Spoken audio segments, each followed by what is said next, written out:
You wake with the sun, no alarm, no clock, no calendar telling you it's Monday. There is no Monday.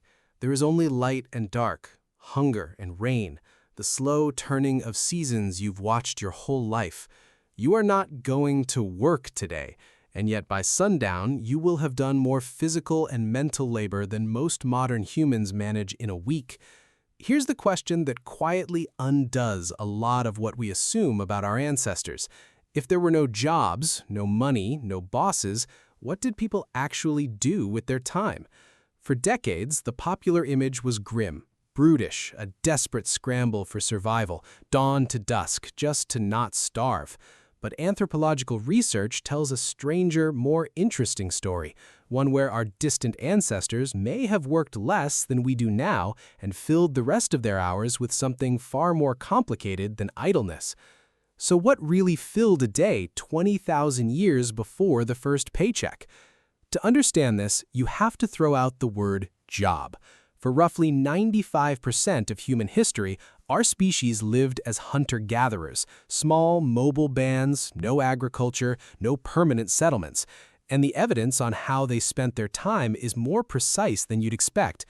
In the 1960s, anthropologist Richard Lee conducted a now famous study of the Jew Huansi people of the Kalahari Desert, one of the last surviving hunter-gatherer societies at the time.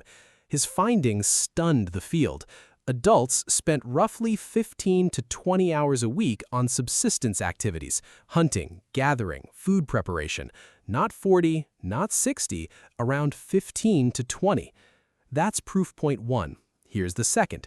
Similar patterns emerged in studies of the Hadza people of Tanzania, researched extensively by anthropologists like Frank Marlowe in the 2000s.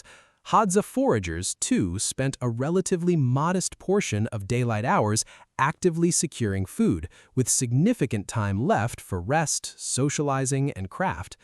And the third, this idea has a name. Anthropologist Marshall Sahlins called early human societies the original affluent society, arguing in 1968 that hunter-gatherers achieved abundance not by producing more, but by wanting less and having ample leisure as a result. Now, you might be thinking, surely that can't apply everywhere, in every climate, every era, and you'd be right to wonder. Sahlins' claims have been debated and refined since. Some researchers argue total work was undercounted because it excluded childcare, tool-making, and travel.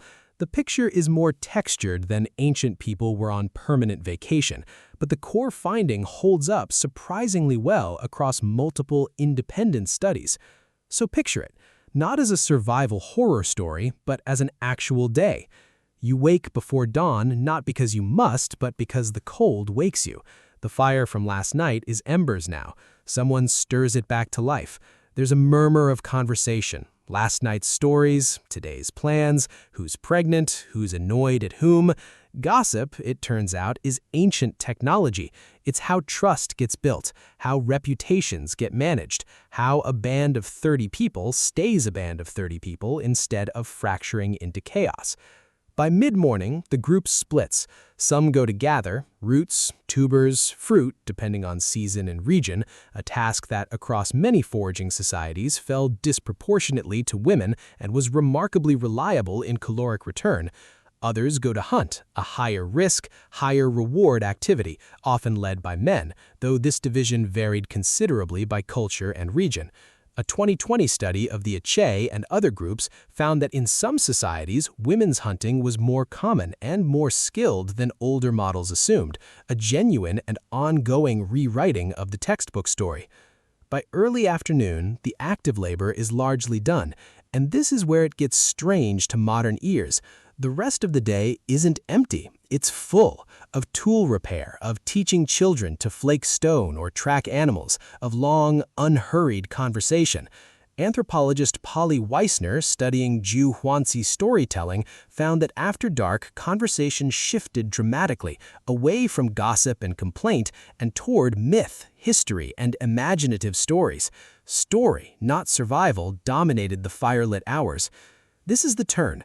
Leisure wasn't a reward ancient humans earned after work, it may have been the architecture their entire social and cognitive world was built on, the space where language, culture, religion, and art had room to grow. So what did ancient humans do all day before jobs existed? They gathered food, but not endlessly. They hunted, but not constantly. They made tools, taught children, told stories, traded gossip, watched the sky, buried their dead with care, and sat by fire long after the practical need for warmth had passed. What we know, time allocation studies across multiple modern foraging societies consistently show modest hours spent on subsistence. What we don't know, and likely never will with full certainty, is exactly how representative these surviving groups are of humans 50,000 years ago, in radically different climates and pressures. Then, a day measured by hunger, light, and story.